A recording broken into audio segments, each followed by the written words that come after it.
Bismillahirrahmanirrahim. Assalamualaikum warahmatullahi wabarakatuh. Alhamdulillahirabbil alamin. Wassalatu wassalamu ala asyrafil anbiya'i wa sayyidil mursalin.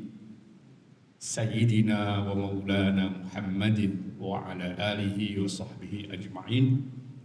Asyhadu an la ilaha illallah al-malikul haqqul mubin wa asyhadu anna Muhammadar Rasulullah shadiqul wa'dil amin. Amma ba'du. Yang kita hormati bersama para alim ulama, para kiai, para asatiz, para tokoh masyarakat dan segenap pengurus DKM Masjid Al-Muhajirin Kelapa Gading, yang mohon maaf saya tidak bisa menyebutkan satu persatu, insya Allah tanpa mengurangi rasa hormat dan takzim saya kepada semuanya. Ibu-ibu dan bapak-bapak jamaah sholat isya dan sholat tarawih yang saya muliakan, mari kita awali dengan memanjatkan puja serta puji syukur kehadirat Allah Subhanahu wa Ta'ala atas segala nikmat dan karunia-Nya, juga bersolawat atas baginda Nabi Muhammad sallallahu alaihi wasallam. Terima kasih atas kehormatan yang diberikan kepada saya pada Ramadan kali ini, mendapat kesempatan berbagi dan menyampaikan tausiah di kesempatan tarawih kali ini. Ibu dan bapak yang saya hormati, malam hari ini kita masuk pada malam ke-26. Betul bapak? Bu, betul bu. Lebaran berapa hari lagi bu? Malam 26 itu sudah masuk 10 terakhir ya. Maka di beberapa tempat saya sering sampaikan, pertama ucapan selamat. Selamat Bapak Ibu semuanya, kalau ibarat pertandingan, ini Bapak Ibu sudah termasuk para finalis, masuk di babak final. Saya yakin betul, di Ramadan awal sampai mana safnya Pak? Penuh? Maklum, babak penyisihan Pak. Di mana-mana namanya penyisihan pasti jumlahnya banyak.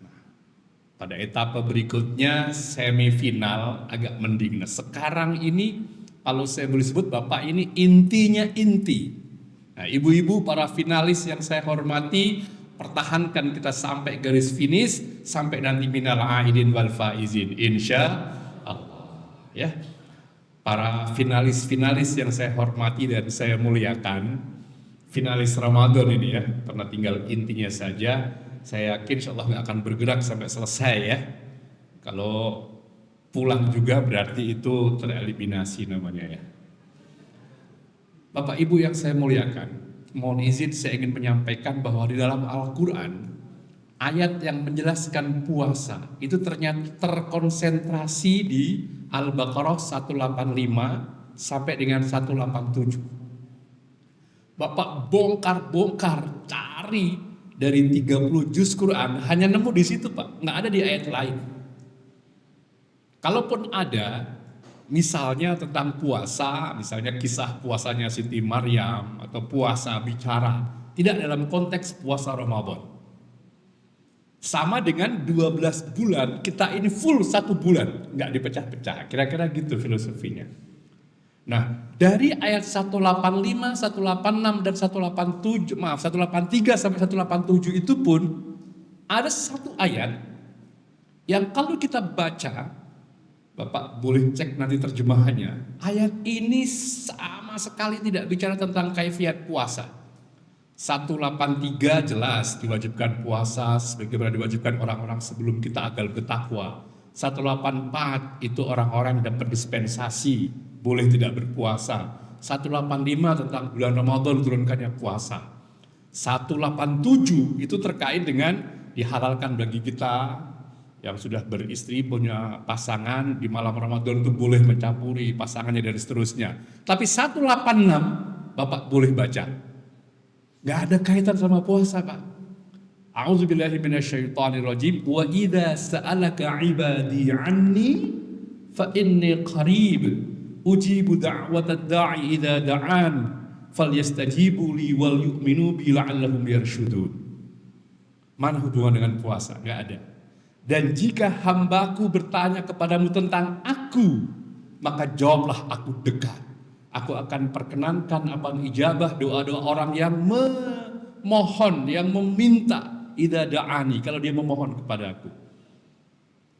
Para ulama mencoba mencari apa makna di balik ayat ini. Kok ayat ini nyelip di tengah-tengah ayat puasa? Dan jawabannya Bapak Ibu, ternyata ini inti puasa. Yang menarik lagi, dalam ayat ini Allah menggunakan redaksi wa idza sa'alaka ibadi. Dan seandainya hambaku bertanya tentang aku, pakai kalimat ibadi, hambaku. Bukan wa idza sa'alakan nas, bukan kalau orang-orang bertanya tentangku, bukan. Juga bukan kalau orang-orang beriman, juga bukan orang-orang Islam, tapi hambaku. Pakai kata hamba. Wa idza sa'alaka ibadi. Bapak Ibu, jarang sekali kata ibadi disebut oleh Allah kecuali dalam hal-hal yang sangat penting.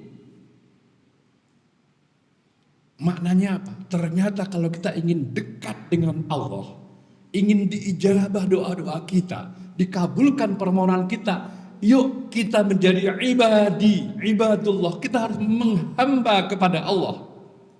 Menghamba itulah tujuan utama manusia. Az-Zariyat 56. Wa ma khalaqtul jinna wal insa illa liya'budun. Tidaklah aku ciptakan jin manusia kecuali liya'budun, itu menghamba. Ibadah itu artinya menghamba, Pak. Sering terjemahkan dengan mengabdi. Nah, sekarang kata-kata abdi sudah menjadi bahasa Indonesia, Pak. Ada abdi negara, ya ASN kan abdi negara, Pak, ya. Apa dulu PNS, ya. Abdi negara, korpri itu abdi negara. Kalau Bapak Ibu pernah tinggal di Jogja, itu ada yang namanya abdi dalam, Pak. Dia mengabdi kepada Sang Sultan, pada Sinuwun Hamengkubuwono, dan betul-betul dia menyerahkan hidup matinya untuk ngarsa dalam, untuk keraton itu. Berapapun digaji nggak peduli, itu abdi. Dan kata abdun yang suka diartikan hamba, itu artinya memposisikan diri kita ngikut apa saja maunya. Kalau orang udah hambanya Allah, ngikut saja. Dan ternyata inti puasa itu menghamba kepada Allah. Bentuk penghambaan kita apa? Bapak Ibu yang saya hormati, sesuatu yang awalnya halal, boleh, tapi di bulan Ramadan ketika Allah larang, kita taat. Makan itu halal, Pak. Di kulkas ada makanan, minuman Bapak beli dengan uang Bapak, dengan uang Ibu. Tapi kenapa di setiap hari nggak berani menikmati? Karena Allah larang. Itu kan menghamba, dan nggak ada yang berani bohong pura-pura, Pak. Suami istri halal, sah. Siang hari Bapak nggak berani nyentuh. Ibu-ibu nggak berani berdekatan dengan Bapak, apalagi bercampur. Siang hari haram. Baru halal setelah maghrib, setelah taraweh lah, Pak. Setelah maghrib, setelah taraweh lah paling nggak, ya, Pak. Ya, ntar kapan tarawehnya? Maknanya apa? Yang halal saja kita nggak berani, apalagi maaf nanti yang masih ragu-ragu, syubhat. Itulah menghamba. Jadi Bapak Ibu yang saya hormati, kalau 25 hari kita jalankan puasa, tapi kita belum memposisikan sebagai hamba, dipertanyakan puasa kita. Sudahkah kita menghamba sepenuhnya? Bapak Ibu, saya ingin contohkan lagi. Kalau kita baca Quran dan kita ingin menangkap pesan-pesan Quran, maka posisikan sebagai hamba. Bapak boleh cek ketika Quran turun, Allah menggunakan redaksi abdun untuk Nabi Muhammad. Misalnya apa? Bapak hafal Al-Kahfi. A'udzubillahi minasyaitonirrajim. Alhamdulillahilladzi anzala ala abdihi, bukan ala rasulihi, bukan ala nabiyihi, bukan ala Muhammadin. Jadi nggak ada hubungan dengan nabi, dengan rasul, dengan nama Nabi Muhammad, tapi abdihi. Artinya apa? Kapasitas nabi ketika itu sebagai hamba, baru menerima wahyu. Di ayat yang lain, wa in kuntum fi raibim mimma nazzalna ala abdina, bukan ala rasulina, bukan ala nabiyina. Nabi Muhammad sebagai hamba, ketika sudah menghamba, maaf kalau bahasa kasarnya, kita merendah serendah-rendahnya sampai nggak ada orang merendahkan lagi, kita baru bisa menangkap ayat-ayat Quran itu. Demikian pula sholat, Pak. Nabi Muhammad menerima perintah sholat dalam peristiwa Isra Mi'raj. Coba perhatikan ayatnya, Bapak. Subhanalladzi asra bi'abdihi, bukan bi rasulihi, bukan bi nabihi, bukan bi Muhammadin. Gak ada nama, jabatan, pangkat, tanggalkan semua, hamba. Maka Bapak Ibu yang saya hormati, Nabi Muhammad Shallallahu Alaihi Wasallam dalam banyak ajaran beliau itu syahadat. Dan ini kalau Bapak baca di kaligrafi Masjid Nabawi, juga di beberapa tulisan yang berada di kiswah Ka'bah itu dituliskan, Asyhadu an la ilaha illallah wa asyhadu anna Muhammadan abduhu wa rasuluh. Nabi Muhammad bangga dengan sebutan abduhu dulu, baru wa rasuluh. Nabi Isa juga, Qul inni abdullahi ataniyal kitab. Aku hamba Allah, Allah memberikan kitab. Nah, maka jika kita ingin sholat menjadi mi'raj kita, kan katanya as-sholatu mi'rajul mu'minin atau mi'rajul muslimin as-sholat, maka kita menghamba dulu. Beribadah itu maknanya menghamba, Pak. Menghamba itu apa? Jangan protes, patuh, sami'na wa ta'na. Dikasih nikmat syukur, dikasih musibah, dikasih ujian sabar. Perintah taati, larangan jauhi, itu hamba, Pak. Hakikat menghamba. Dan kalau orang sudah benar-benar bisa menghamba kepada Allah, orang-orang bisa memposisikan sebagai hamba Allah, maaf, nafsunya kalah. Karena Quran juga menyinggung, afara'aita man ittakhadha ilahahu hawahu. Banyak orang-orang yang menghamba pada hawa nafsunya, menghamba pada jabatannya, menghamba pada, maaf, ideologinya, menghamba pada atasannya dan seterusnya. Jadi ketika sudah menghamba kepada Allah, maka insya Allah sukses puasa kita. Dan yang terakhir, Bapak Ibu tolong cermati, buka surat Al-Hijr ayat ke-27. Yang nanti Allah panggil masuk surga siapa? Ya ayyatuhan nafsul mutmainnah, wahai jiwa-jiwa yang tenang, irji'i ila rabbiki radiyatan mardiyah, kembali kepada Tuhanmu dalam keadaan ridho dan diridhoi. Berikutnya apa? Fadkhuli fi ibadi, masuklah kamu dalam golongan hambaku. Hanya orang-orang yang fadkhuli fi ibadi yang Allah panggil fadkhuli jannati. Kalau masih menghamba pada atasannya, menghamba pada jabatannya, menghamba pada selain Allah, Allah nggak panggil fadkhuli jannati, Pak. Fadkhuli fi ibadi dulu.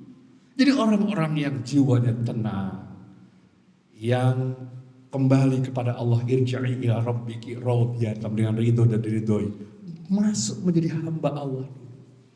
Nah, Ibu dan Bapak yang saya hormati, akhir-akhir ini kita dengar banyak sekali berita, terutama di kalangan anak-anak muda, kalangan remaja kita. Kalau kita perhatikan di medsos-medsos mereka, banyak yang sudah, maaf, tidak lagi menghamba kepada Tuhan. Menghamba pada paham, pada ideologi, pada satu organisasi, bahkan tidak sedikit yang kadang menghamba kepada kelompok-kelompok yang gak jelas. Apa maknanya menghamba? Mengidolakan, mengkultuskan, mengikuti, bahkan maaf, tunduk dan patuh kepada era, pada zaman di mana penghambanya kepada Allah. Nah, mudah-mudahan 25 hari kita jalani Ramadan ini, kita benar-benar bisa menjadi hamba-hamba Allah, yang bisa menghamba, dan yang menghamba kepada Allah itulah yang dekat. Dan kalau sudah dekat, Pak, dekat itu enak banget, Pak. Mohon maaf, Al-Muhajirin kalau mau dekat dengan pejabat, Pak, oh mau renovasi apa dibantu misalnya gitu. Ini dekat dengan Sang Maha segala-galanya, menghamba. Yuk, 10 hari terakhir ini kita teguhkan kembali penghambaan kita kepada Allah. Dan semoga semua yang kita panjatkan di bulan ini Allah ijabah, Allah kabulkan, Allah ampuni dosa-dosa kita, Allah maafkan kesalahan kita, dan akhir Ramadan kita menjadi hamba-hambanya yang kembali fitrah, insya Allah. Amin ya Allah ya Rabbal Alamin. Saya dapat peringatan, ini kayaknya sudah lewat ya. Mudah-mudahan berkenan. Kalau ada yang tidak berkenan, mohon dibukakan pintu maaf yang sebesar-besarnya. Hadanallahu wa iyyakum ajma'in. Wassalamualaikum warahmatullahi wabarakatuh.